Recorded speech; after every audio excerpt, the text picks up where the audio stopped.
Okey, timbul hari ni kecoh 2, 3, 4, 5 orang hantar kat saya. Dia tanya, Suadi apa ni Menteri KDN Saifuddin Nasution ni menikahkan orang bukan Islam ni. Bila saya tengok background tu, itu dekat Putrajaya, bahagian pendaftaran pernikahan dan cerai, nikah cerai. Saya tahu tempat tu, biasa juga pergi. Bukan saya nikah, sebelah dia tu JPN, Jabatan Pendaftaran Negara. So timbul isu, timbul kekecohan. Inilah dia Islam liberal, inilah dia Islam itu, inilah dia orang kata pemimpin yang sekarang ini. Islam terancam, Islam terancam. Baik, kita tengok. Menteri cuma daftarkan perkahwinan. Menteri cuma daftarkan perkahwinan, pasangan bukan Islam, kata JPN. Jabatan Perdana Menteri hari ini menjelaskan tindakan Menteri Dalam Negeri Saifuddin Nasution mendaftarkan pernikahan pasangan bukan Islam tidak melibatkan ritual keagamaan. Sebaliknya, kata agensi itu, Menteri Terbabit sekadar memenuhi jemputan untuk merasmikan sambutan Jubli Intan JPN di Putrajaya hari ini. Kata JPN, pengisian bagi majlis tersebut ialah Menteri Terbabit mendaftarkan perkahwinan sivil pasangan bukan Islam yang dipilih jabatan berkenaan. Ini adalah acara istimewa untuk pasangan terbabit sempena sambutan Hari Pendaftaran Negara setiap tahun, katanya. Terdahulu tular video klip pendek menunjukkan Saifuddin berdiri di hadapan pasangan bukan Muslim dan menikahkan mereka. Mereka terbabit memegang sebuah dokumen untuk bertanyakan persetujuan pasangan terbabit menjadi suami isteri. Adakah Cik Juvanita, anak perempuan Ganesh, bersetuju mengambil Encik Ravi, anak lelaki Krishnan, sebagai suami yang sah? Tanya Saifuddin. Sejurus upacara itu, mereka diraih beberapa individu dipercayai ahli keluarga. Baik. Teruknya Suadi. Teruknya kerajaan ini. Macam mana orang Islam boleh menikahkan orang bukan Islam? Saya nak cerita satu perkara, tuan-tuan. Kuasa untuk menikahkan ataupun mendaftarkan, bukan menikah, mendaftar perkahwinan. Yalah, kira mendaftar, menikahkan lah, kira untuk orang kata mengesahkan perkahwinan itu. Selain daripada ketua pengarah, timbalan ketua pengarah, ada juga kepada menteri. Dan ini adalah menurut undang-undang negara. Undang-undang negara memberi kuasa kepada menteri untuk nak mengesahkan perkahwinan mereka. Dia ada undang-undang tersebut. Dah ada. Tapi mana boleh dia menikah. Dia bukan menikahkan secara agama. Ini civil. Civil ni adalah secara undang-undang. Pernikahan itu dimeterai secara undang-undang. Keagamaan, dia pergi ke agama dia lah. Kalau Hindu, dia ikut agama Hindu. Kalau Kristen, dia ikut agama Kristen. Itu ritual agama. Tetapi akad itu ataupun kontrak ataupun perjanjian itu, dia kena angkat sumpah, itu perjanjian. Mengikat. Kenapa pernikahan ini penting, tuan-tuan? Kenapa kontrak itu penting? Sebab itu dalam Islam konsep kontrak nikah ni dah lama dah. Sejak 1400 tahun dahulu. Itu yang orang Islam ni sendiri pun tak faham akad nikah tu apa. Akad itu, perkataan akad itu maksudnya kontrak. Akad nikah adalah kontrak nikah, satu kontrak. Dan akad nikah atau kontrak nikah ni adalah bersifat sementara sehinggalah dibubarkan kontrak tersebut. Erti kata dia bukan bila dah akad tak boleh nak putus, tak boleh. Sebab itu dalam istilah Islam ada ijab kabul. Ada offer, ijab, kabul, terima, accept. Offer dan acceptance. Itu adalah syarat yang paling utama dalam kontrak ataupun undang-undang kontrak Islam dan undang-undang kontrak sivil. Kalau tuan-tuan belajar undang-undang kontrak law, tuan-tuan akan belajar offer and acceptance. Dalam Islam, dia punya juga ada offer, tawar, dia ada offer dan juga ada terima. Dia ada syarat-syarat kepada perkara tersebut. So, undang-undang kontrak Islam itu sendiri sangat dah mature, dah bermula 1400 tahun dahulu dah. Itu nak cerita. Tetapi dalam masa yang sama, benda ini diadopkan ataupun dimetariikan di dalam perkahwinan yang melibatkan bukan Islam. Akad nikah Islam di bawah Majlis Agama Islam. Tetapi bagi bukan Islam, di bawah Jabatan Pendaftaran Negara. So mereka boleh bernikah melalui wakil-wakil agama secara ritual di tempat agama masing-masing. Melalui wakil agama yang berdaftar. Dia tak boleh tak nikah tanpa wakil agama yang berdaftar. Ataupun kalau mereka menikah secara agama, walaupun dia bukan wakil secara sah, dan dia kena mendaftar. Mungkin dia ada ritual-ritual keagamaan di tempat itu. Dan dia hendaklah mendaftar di Jabatan Pendaftaran Negara. Barulah perkahwinan itu dikira sebagai sah. Now, apakah antara dalam bidang undang-undang perkahwinan? Salah satunya kuasa untuk mendaftar ataupun mengesahkan perkahwinan itu sebagai sah adalah salah satunya kuasa selain ketua pengarah, timbalan ketua pengarah, dia juga adalah kuasa menteri. Tuan-tuan boleh rujuk dekat website ini saya tunjuk ni.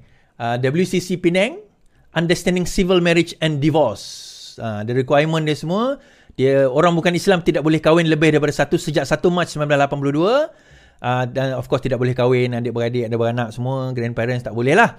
Dan hendaklah didaftarkan di pejabat registrar, di under special license. Kalau sekiranya tidak, then Chief Minister under special license daripada Chief Minister, ataupun through religious ceremony, custom or usage before a validity appointed assistant registrar of marriage. Boleh buat secara religious ceremony, custom ataupun mana-mana pun, tapi lepas itu yang dilantik oleh assistant registrar, tapi lepas tu kenalah mendaftarkan perkahwinan tersebut. Tapi mana boleh juga ni.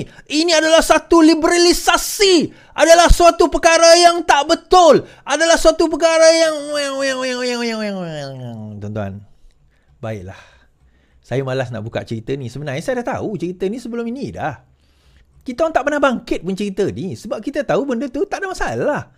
Tapi sebab yang membangkitkan orang PAS, agama dan sebagainya, ni saya nak tanya orang PAS lah. Kalau benda tu salah, saya nak tanya, kalau benda tu salah.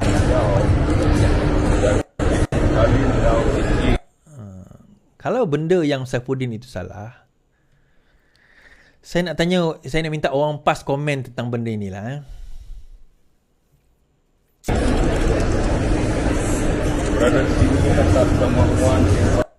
Okay, saya nak orang PAS komen tentang benda ni. Ini siapa tuan-tuan? Ini pada tahun 2021 kalau tak silap saya. Ini adalah Hamzah Zainuddin sebagai Menteri KDN pada waktu itu di tempat yang sama, Jabatan Pendaftaran. Kalau tuan-tuan pergi Jabatan Pendaftaran, bawah tu ada macam background untuk orang nikah kahwin. Ini siapa yang kahwin tuan-tuan? Bukan Islam.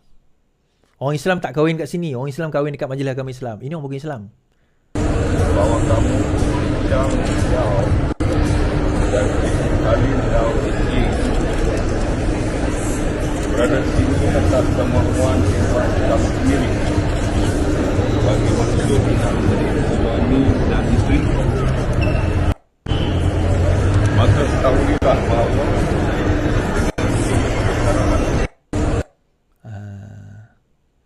saya tak boleh nak tuan-tuan tengok ni. Ni apa tuan-tuan? Tuan-tuan baca ni. Ni ketua PAS ni tuan-tuan. Pasangan muda terkejut. Menteri hadir masa daftar kahwin. Wow.